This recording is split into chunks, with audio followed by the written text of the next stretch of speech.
Today I'm going to show you how to turn these blank sublimation coasters into these adorable sugar cookie ones. If you guys are familiar with the Pillsbury Halloween sugar cookies, that is what we're going to be putting on these coasters today. And I'm going to show you how to do it from start to finish. So let's get started.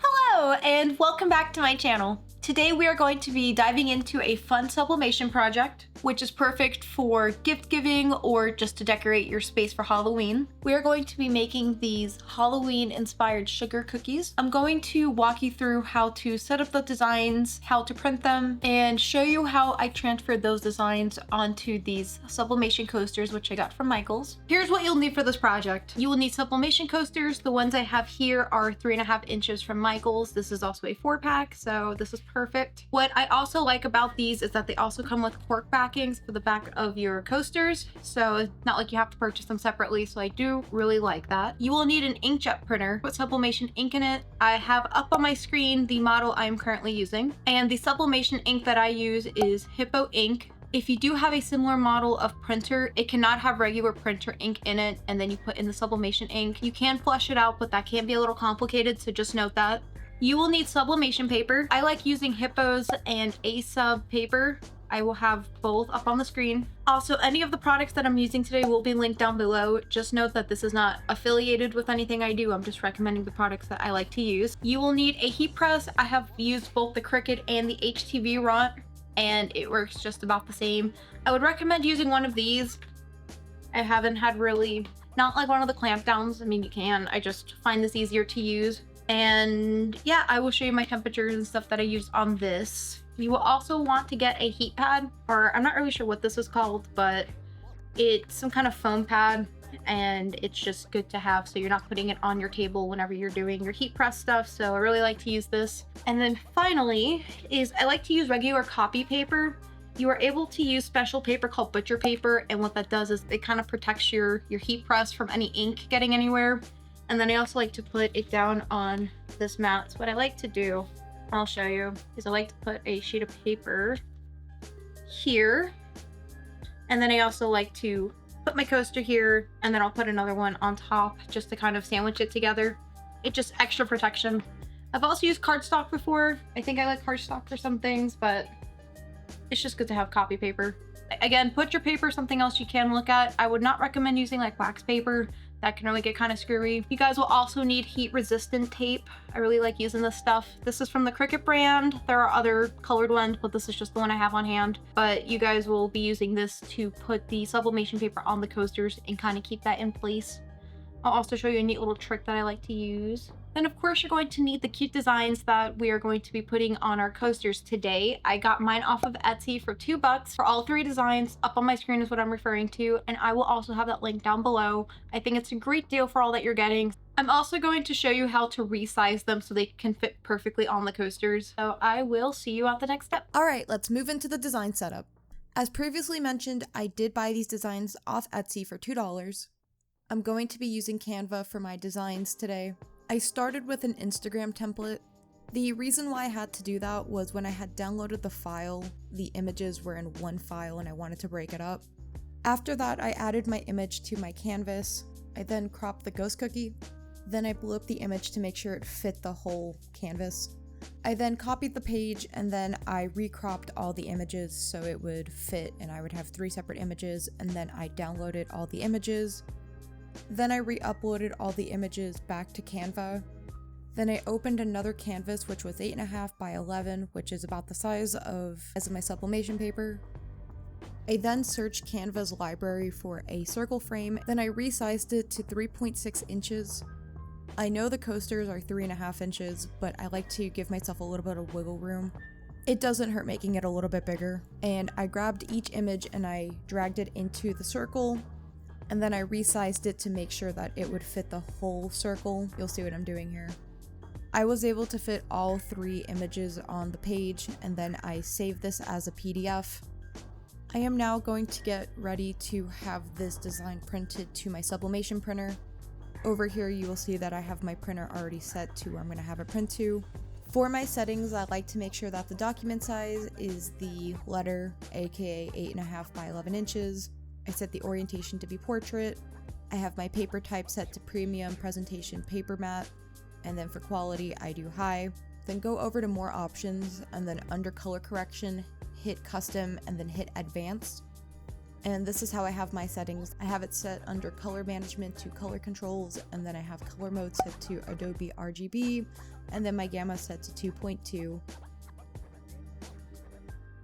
I am loading my printer now. I have the paper up top, and how you want it is you want to make sure that you are printing on the matte side, not the side where you have like the pattern design.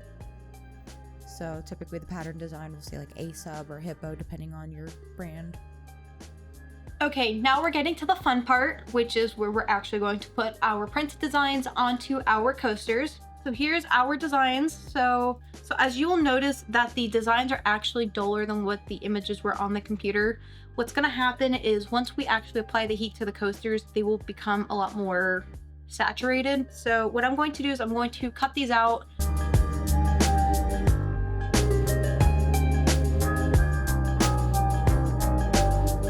Also, you're gonna wanna open your coasters. I forgot to do that. So once I have my coasters out of its packaging, I actually like to take my heat resistant tape and actually tape it around the whole edge, because what I've noticed with some sublimation designs is that some of the ink will kind of flood into the sides. And I mean, most people probably wouldn't notice, but I like to have like that nice clean white edge. And I mean, it's not perfect. This is for my home use, but if this is something that like you plan on selling, I mean, it doesn't hurt to do. Like I said, I feel like it just gives it a nicer edge. But yeah, what I'm going to do is you want to try to get as close as possible. Doesn't have to be perfect, but I feel like some of the thinner tapes are better for this, but I cannot find that as of right now. Let me give that a quick cut. It's okay if it overlaps, no harm in it. Okay. And then honestly, you can probably just kind of make some slits in the back to kind of help fold it down.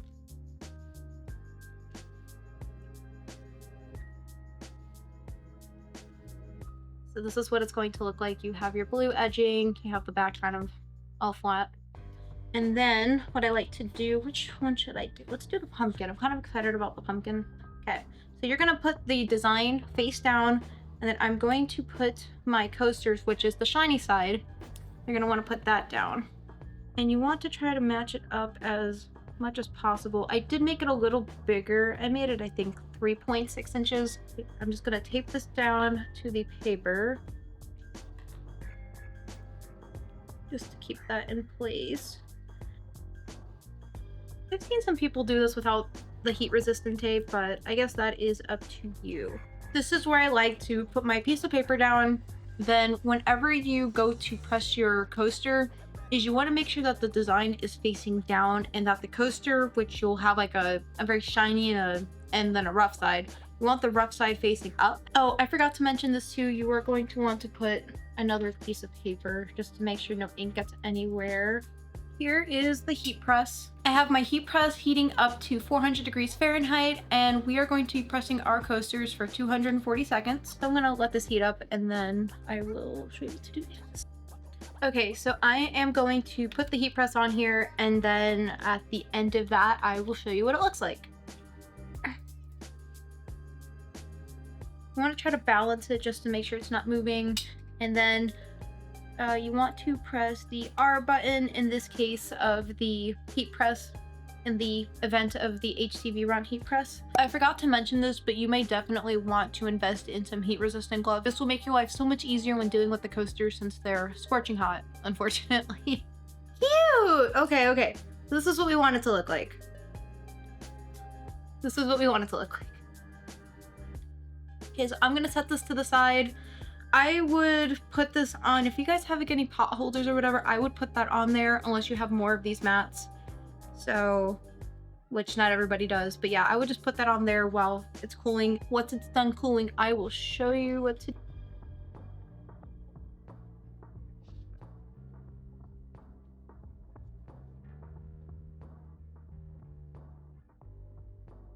And let's see the final results.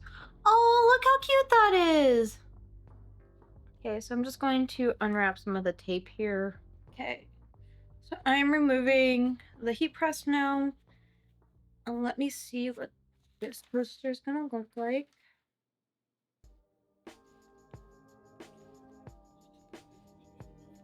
Cute, look at that.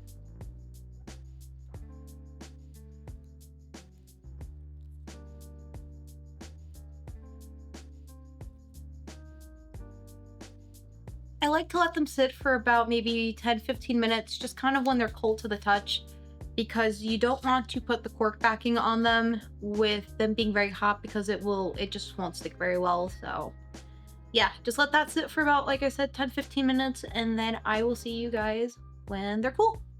Look how cute these are together. Okay, so these are pretty much cool to the touch. So I'm just gonna take these off. And then here I have the cork backings. They are sticky on the back, which is great. So you're going to take your coaster, put it design face down. Then you are going to take the backing, which can be a little tricky if you don't have a good little like grip on it. Oh. Like I said, very sticky. And we're gonna try to get that as center as we can on the back. Doesn't have to be perfect. And voila, we have a cookie coaster.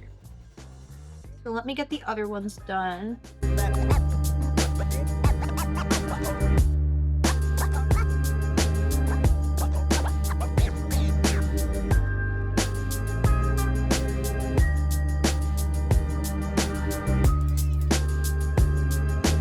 And there you go. Look how cute these are. I really like them. One thing I noticed is that they don't look as cookie, but I think if you know the reference of what they are, then you can kind of like get the vibe of it. I think they look a little derpy, and that's what I think I like about these. But I do love how vibrant this is and how much that they do kind of look like the sugar cookies, so huge fan of that. If you guys have any questions about the sublimation process or have any questions about anything we did today, please let me know down in the comments below. And if you enjoyed this DIY, don't forget to like, subscribe, and hit that notification bell so you don't miss any upcoming projects. Happy crafting, and I will see you guys in the next video. Adios!